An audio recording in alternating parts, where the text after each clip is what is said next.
Alright, so I picked this painting because it reminds me of video games. Oh, okay. I play a lot of video games. I do, or I used to. I used to play lots and lots of video games. But it also is, this kind of look is the like steampunk look where... Yeah, kind of. Yeah, you've got like the time period, but they've got new technologies, but it's more metallic. And then the buildings in the back, they remind me of like a post-apocalyptic war zone or the future, really. Yeah, something like that.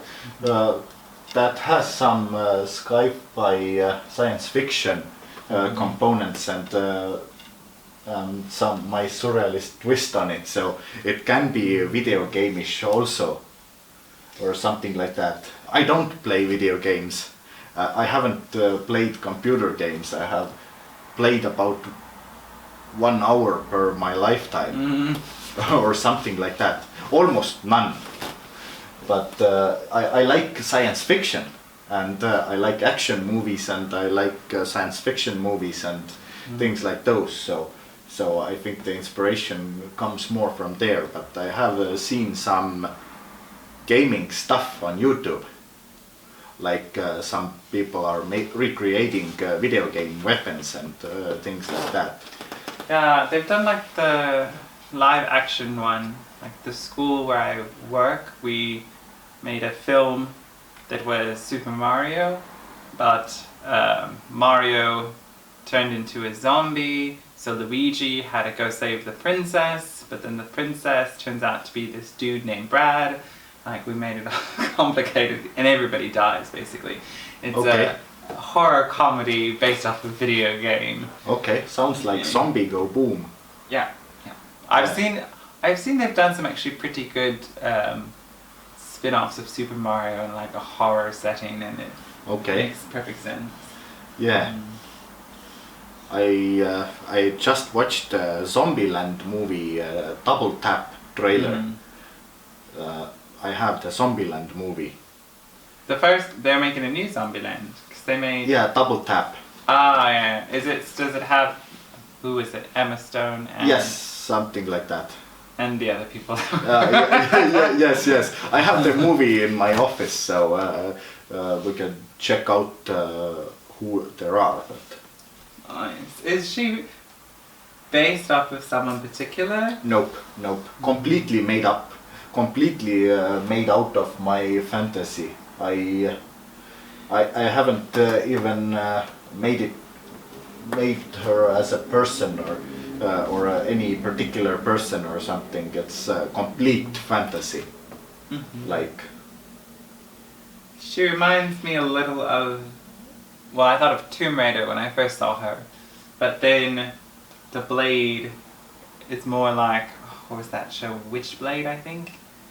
It was about like a heroine, and she had a sword, and she hunted vampires, I think. Yeah. Okay. Something like that. Yeah. But it's not always the same look, but I like these kind of female heroines that basically usually they're on their own and they're fighting against the world, and like a Resident Evil kind of, or. Oh yeah, something like that. That something like that. That's probably a lot of components of mixed components. I tend to look a lot of action stuff, so I don't know where the inspiration came together. Probably combined many things. But I wasn't sure what she was sitting on at first. Because when I saw the sword and I saw this, and I actually thought it was a butt. Like someone's butt, like she'd cut them in half, this person, and then sat on them. Oh, okay. I think it's just like a stump or a pillow, but I didn't think it was a dead person. Yeah. Well, it hasn't been intended to be anybody's ass or something, but it may. Yeah, I see the resemblance if you pointed it out. Yeah. but it was intended as a pillar or something. I didn't have a particular thing, but it creates an interesting story behind it. I don't. Some other people see interesting stuff that I don't even consider there, like this one, for instance. Well, like this Gatling, is it flying? 'Cause this is like the engine. Yeah, these are wings. Ah.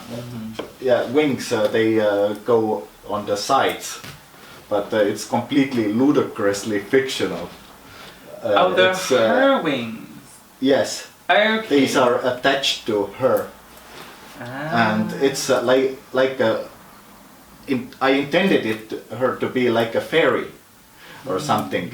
I called it at one point. I titled this the machine gun fairy, or something, because I got inspired by Gatling guns. And then I made this one. Gatling is the inventor of Gatling machine gun in 19th century.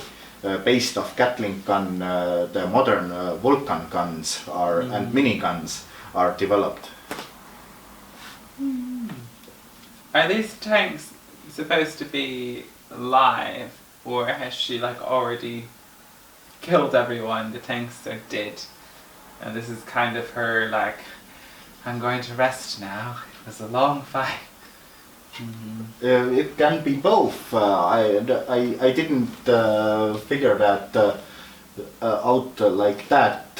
I figured that she's like a fairy that protects the fighters, and the tanks on the background here are with her, this is like on the one side. So that would be like my set on that. I like I call it puff paint. It comes in a little squeezy thing, and then so it has like a 3D pops out a little, like with her name. Oh yeah, in the puff paint, yeah. Yeah, has some impasto. Yeah, I like putting different kind of paints. It's actually a drawing, largely on top of a painting. On top, so you painted it first and then you drew it. Yeah, yeah. Oh. Yeah, because the sky looks very painted. I can do both ways, and I sometimes like drawing on top of a painting, and I mix those things up. Usually I draw something and paint later, but here I did opposite. I have more these kind of paintings, but I mixed it up. Worked out nicely, like a combination. So I know it's part of a wing, but I keep thinking it's like an eyeball, or something that's staring at me. Yeah, it's well, I figured I'll do it like a butterfly wing to make a lot of images on it. So, but I later on scrapped the idea because I liked this way better, and I left just one here. I was planning to do more of colorful things around here, many colors, but. Planes have some sort of markers on wings and some paintings somewhere, and painted symbols, and I figured I'll take that and use this as some sort of a fictional plane butterfly wing mix. But I liked the outcome, and I left it like that. Did you give her a name? Nope. I'm never good at naming things. I think of stupid names like Shaniqua. Yeah. I apologize to anyone whose name is Shaniqua, but Okay. but, yeah. I don't quite have. Some paintings have titles, but I usually don't put titles because someone else may have a different story with it, and there may be sometimes title comes out later on as a story with somebody. And here was a title, the Machine Gun Fairy and something like that. There was more titles, but that was one of that I used most for that. But usually I don't have one definitive title for a painting. Mm-hmm. Do you have? Is there a particular place you drew this off of, or you just imagine the building? No. Complete fantasy. Mm-hmm. I haven't seen any similar place or anything. Well, I do walk around in abandoned places and in abandoned military facilities, and I go sometimes underground into old military bunkers, and there's a lot of inspiration of these broken down places. So I have in my neighborhood quite a few. Here's at least 10 bunkers in my neighborhood. I have gone into about 5 of them. A few of them are completely closed off, like they're bulldozed shut with a pile of dirt or something. And but some are accessible, and one I even made a video in.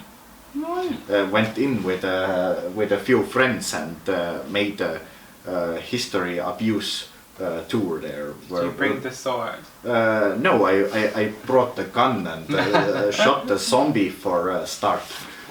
Makes perfect sense. Yeah, it was a zombie-ish place, so I figured I'll make a zombie joke, but actually it was a raw zombie joke.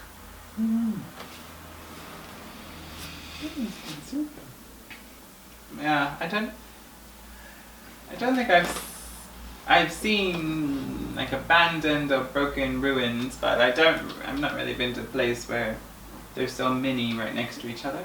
It's usually like one. Yeah. I mean, like it's more like when a city's destroyed. It's more like that. Yes, exactly. Some of these places are quite big. Some are smaller. Some are only a few houses. I have in the neighborhood, but not a lot together.